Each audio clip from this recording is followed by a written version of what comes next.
본문은 요엘서입니다. 구약성경 요엘서 1장 1절부터 12절까지의 말씀을 함께 같이 읽겠습니다. 요엘서 1장 1절부터 12절까지입니다. 부두엘의 아들 요엘에게 임한 여호와의 말씀이라. 늙은 자들아 너희는 이것을 들을지어다. 땅의 모든 주민들아 너희는 귀를 기울일지어다. 너희의 날에나 너희 조상들의 날에나 이런 일이 있었느냐? 너희는 이 일을 너희 자녀에게 말하고 너희 자녀는 자기 자녀에게 말하고 그 자녀는 후세에 말할 것이니라. 팥종이가 남긴 것을 메뚜기가 먹고 메뚜기가 남긴 것을 느치가 먹고 느치가 남긴 것을 황충이 먹었도다. 취하는 자들아 너희는 깨어 울지어다. 포도주를 마시는 자들아 너희는 울지어다. 이는 단 포도주가 너희 입에서 끊어졌음이니 다른 한 민족이 내 땅에 올라왔음이로다. 그들은 강하고 수가 많으며 그 이빨은 사자 이빨 같고 그 어금니는 암사자의 어금니 같도다. 그들이 내 포도나무를 멸하며 내 무화과 나무를 긁어 말갛게 벗겨서 버리니 그 모든 가지가 하얗게 되었도다. 너희는 처녀가 어렸을 때에 약혼한 남자로 말미암아 굵은 배로 동이고 애곡함같이 할지어다. 소재와 전제가 여호와의 성전에서 끊어졌고 여호와께 수종드는 제사장은 슬퍼하도다.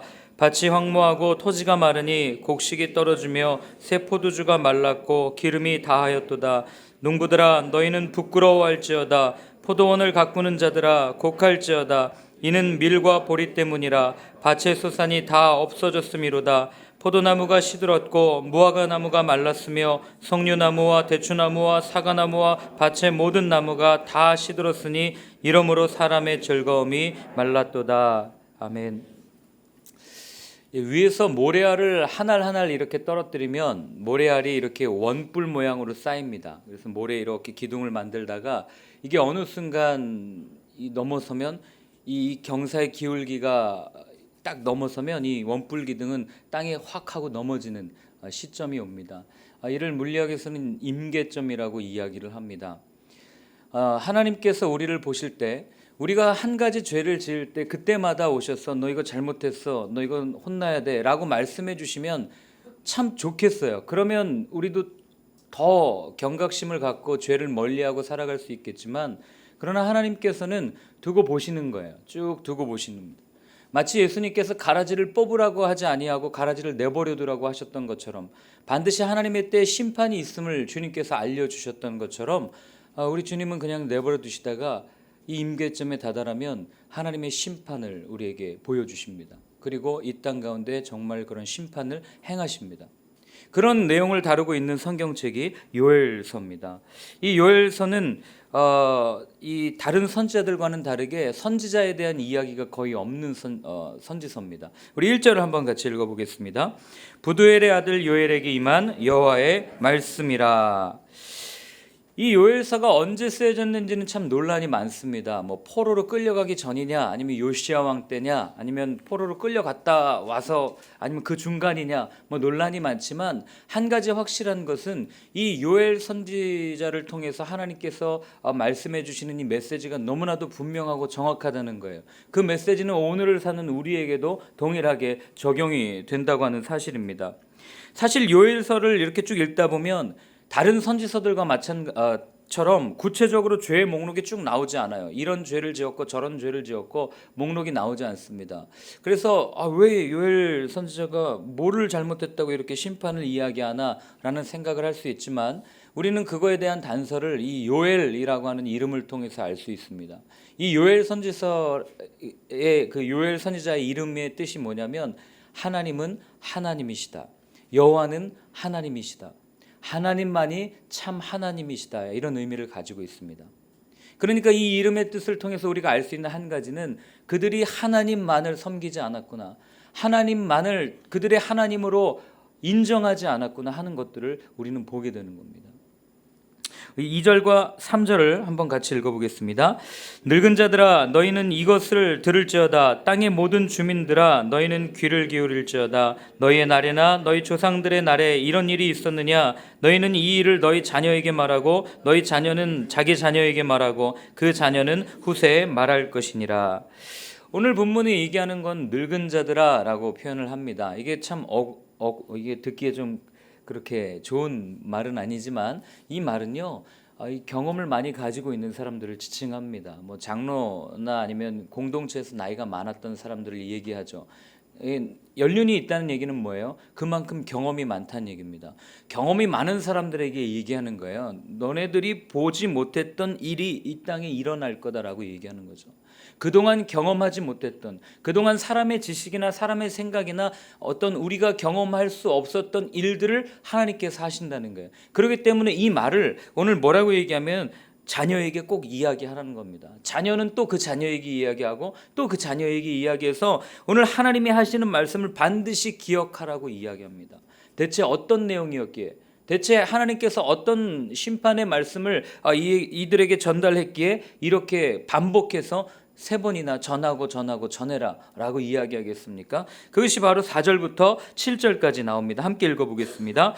팥중이가 남긴 것을 메뚜기가 먹고 메뚜기가 남긴 것을 느치가 먹고 느치가 남긴 것을 취하는 자들아 너희는 깨어 울지어다. 포도주를 마시는 자들아 너희는 울지어다. 이는 단 포도주가 너희 입에서 끊어졌음이니 다른 한 민족이 내 땅에서 올라왔음이로다. 그들은 강하고 수가 많으며 그 이빨은 사자 이빨 같고 그 어금니는 암사자의 어금니 같도다. 그들이 내 포도나무를 멸하며 내 무화과 나무를 긁어 맑게 벗겨서 버리니 그 모든 가지가 하얗게 되었도다. 오늘 어떤 심판을 말씀하십니까? 메뚜기라는 이 곤충을 들어서 하나님이 심판을 말씀하십니다. 메뚜기가 팥중이랑 메뚜기, 느치, 황충 다 메뚜기의 종류라고 생각을 하시면 되는데요. 한 종류의 메뚜기가 와서 먹었어요. 그리고 나서 사실 싹 긁어 먹으면 얼마나 무섭겠습니까? 그런데 그 다음에 또 다른 메뚜기가 와서 또 긁는 거예요. 그리고 나서 또 4번이나 하나님께서 심판을 말씀하십니다. 여러분 한번 생각해 보십시오. 푸르른 들판이 있어요. 메뚜기 떼가 4번 쫙 와서 먹고 갔을 때 그 다음 남는 건 오늘 여기 나와 있는 것처럼 맑게 벗겨졌다는 얘기는 여러분 해골처럼 푸르렀던 곳이 하얗게 변해버린 것을 이야기합니다. 성경에서 메뚜기를 나타내는 단어가 한 10가지 있는데 그 중에 오늘 나타내는 이 4가지 단어는요, 어떤 의미를 가지고 있냐면 성경에서 메뚜기는 뭘 상징하냐면 그 하나님의 심판을 상징해요. 그리고 오늘 여기 나와 있는 것처럼 한 민족이 올라올 거다라고 하는 어떤 이 바벨론이라고 하는 다른 한 민족을 또한 상징을 합니다. 그러니까 성경에서 말하는 메뚜기는 그들이 불순종했을 때 하나님께서 내리시는 심판을 의미합니다.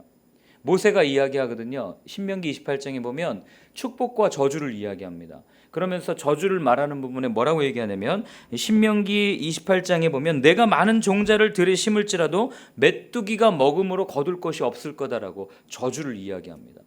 하나님께서 오늘 굳이 메뚜기를 4번이나 이야기한 이유는 하나님의 심판이 다가올 것이고 반드시 이루어질 것임을 하나님께서 확언해 주시는 말씀이라고 하는 겁니다. 그리고 또 보면 무화과 나무와 포도나무를 멸하여 맑게 벗겨져 버린다라고 얘기해요.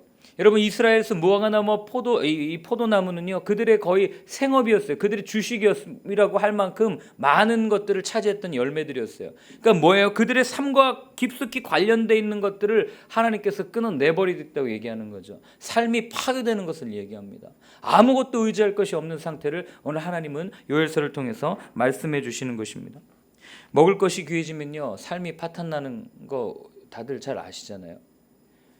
뭐 조금만 소문나면 라면 사재고 먹을 거 사재고 먹을 것이 떨어지면요 여러분 우리 안에 도덕과 법은 금방 무너집니다. 저희들 지금 이렇게 그래도 옷 입고 이렇게 딱 격식 차리고 앉아 있지만 사실 저희들 한 달만 굶었다고 생각해 보십시오. 먹을 것이 아무것도 없다고 생각해 보십시오. 우리 어르신들 세대 전쟁의 시대에 그 먹을 것이 없어서 나무를 벗겨 먹고 그때를 생각해 보십시오. 사람이 먹을 게 없으면요 피폐해지기 마련입니다. 하나님의 말씀에 순종해야 될 이스라엘이 하나님의 말씀을 저버리고 세상을 선택하는 불순종을 저질렀을 때 하나님은 그들에게 반드시 심판이 있을 것임을 오늘 말씀해 주시는 거죠. 술 취한 자들아 라고 표현을 합니다. 여러분 사실 술이라고 하는 것은 처음 먹을 때는 기분이 좋습니다. 한 잔, 2잔 마시면 기분이 좋아요.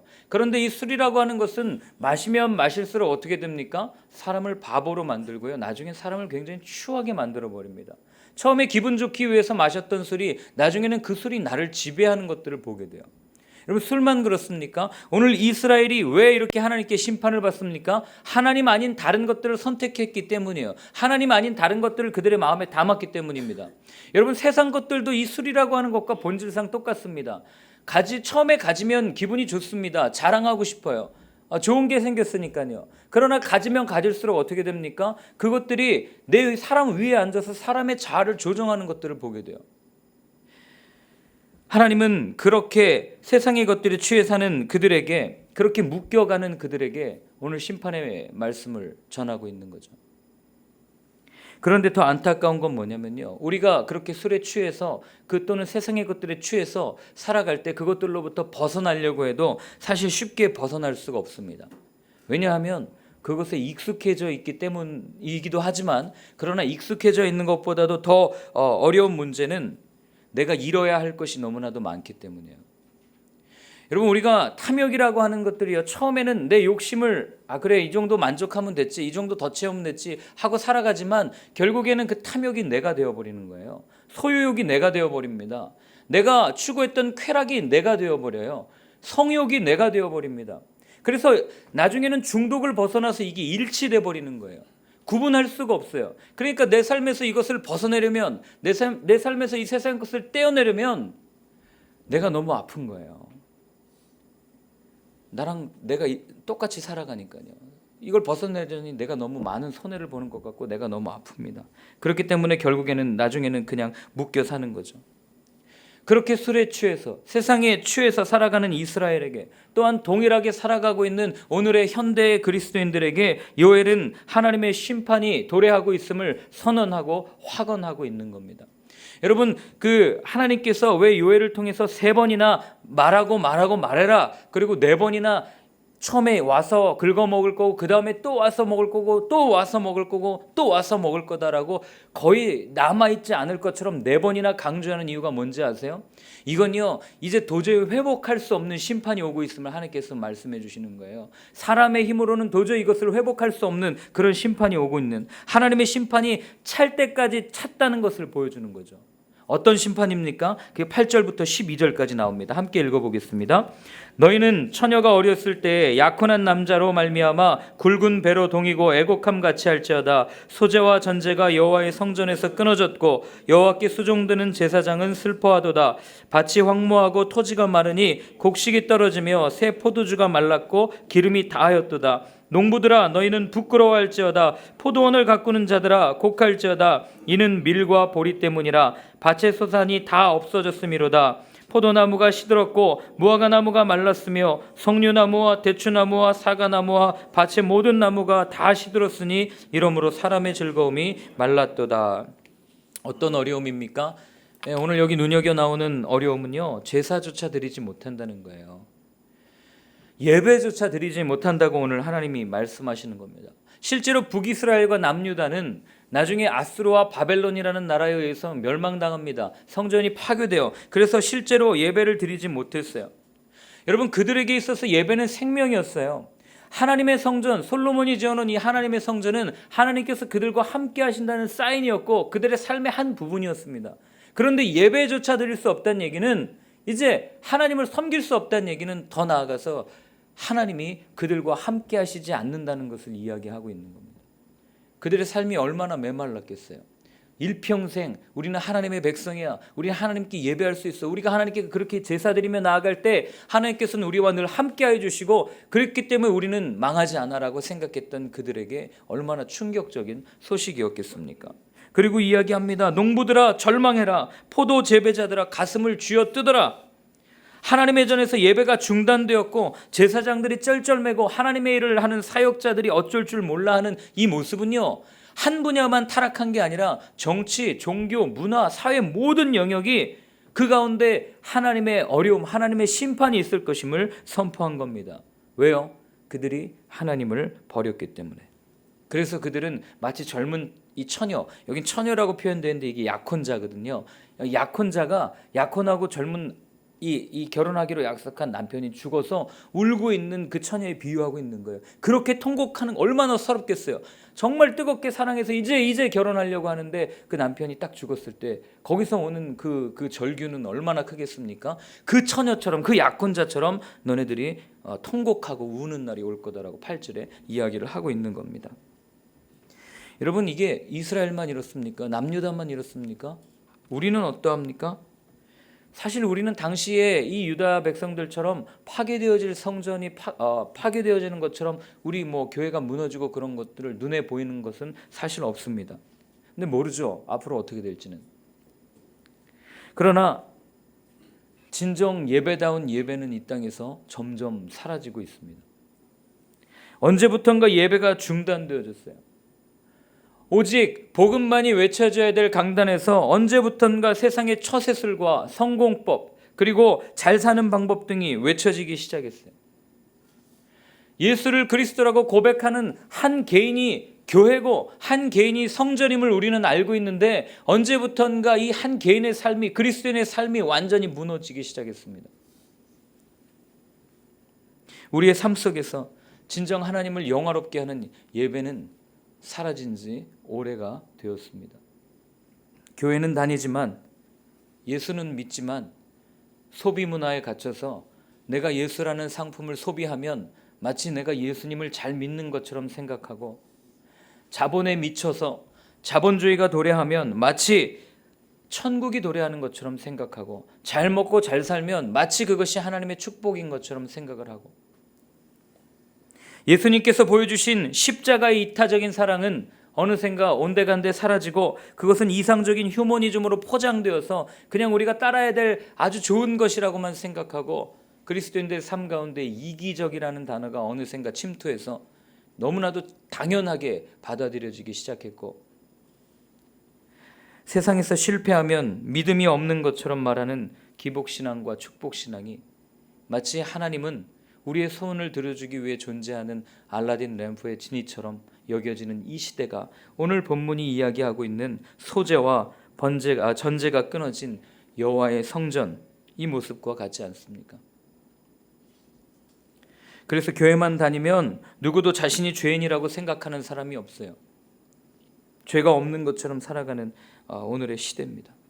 여러분, 이럴 때 우리는요, 멈춰서 생각해 봐야 됩니다. 우리의 삶에 어떠한 예배가 드려지고 있는지, 과연 내 삶에 복음은 외쳐지고 있는지, 과연 내 삶에 예수가 그리스도임이 증거되고 있는지, 정말 바울의 말처럼 그 복음을 위해서, 우리에게 주어진 그 사명, 소명, 그 복음을 위해서 내 생명조차 조금도 귀한 것으로 여기지 아니하는가, 우린 돌아볼 필요가 있습니다. 언제부턴가 내 편의와 예수님이 타협되기 시작하면서 내가 잘 살고 내가 편안한 것이 하나님의 뜻이라고 착각하는 시대에 우리는 살고 있기 때문에 그렇습니다. 이스라엘이 왜 그렇게 살았습니까? 아주 간단합니다. 두려웠기 때문에 그랬겠죠. 두려웠으니까 더 가지고 싶었던 거예요. 여러분, 사실 한 번 전에도 말씀드렸지만 인간의 역사는요, 소유의 쟁탈전 아니겠어요? 더 많은 땅을 갖기 위해서, 더 많은 권력을 갖기 위해서, 더 많은 지식을 갖기 위해서 서로 그토록 많은 양의 피를 흘렸던 그것이 인간의 역사 아닙니까? 왜 그렇게 가지고 싶어 했어요? 두려우니까요. 뭐가 두렵습니까? 끝이 두려운 거예요. 죽음이 두려운 거예요. 이걸 극복하지 못한 겁니다. 죄의 문제를 해결하지 못한 거죠. 그 두려움에 대한 반사 행동이 더 가지려고 하는 습성이에요. 왜냐하면 더 가지면 이게 나를 보호해주고 마치 나를 안전하게 해줄 것 같은 생각이 들기 때문입니다. 그러나 오늘 본문은 분명하게 이야기해 줍니다. 다 가진 것 같아요. 다 모아놓은 것 같습니다. 그런데 누가 와서 흩어버립니까? 메뚜기가 와서 갉아먹습니다. 우리가 생각할 때는 정말 잘된 것 같아요. 성공한 것 같습니다. 모든 것을 다 손에 쥐고 살아가는 것 같아요. 그러나 하나님께서 바람 한번 후 불면 다 날아가는 것이 인간의 본질이라고 하는 것입니다. 사람이 부단히 노력해도요, 하나님께서 함께 해주시지 않으면, 하나님께서 붙드시지 않으면 바람의 겨와 같이 날아가는 것이 사람의 삶입니다. 그래서 시편 127편은 이렇게 노래합니다. 여호와께서 집을 세우지 아니하면 세우는 자의 수고가 헛되고, 여호와께서 성을 지키시지 않으면 파수꾼의 깨어있음이 헛되다라고 이야기합니다.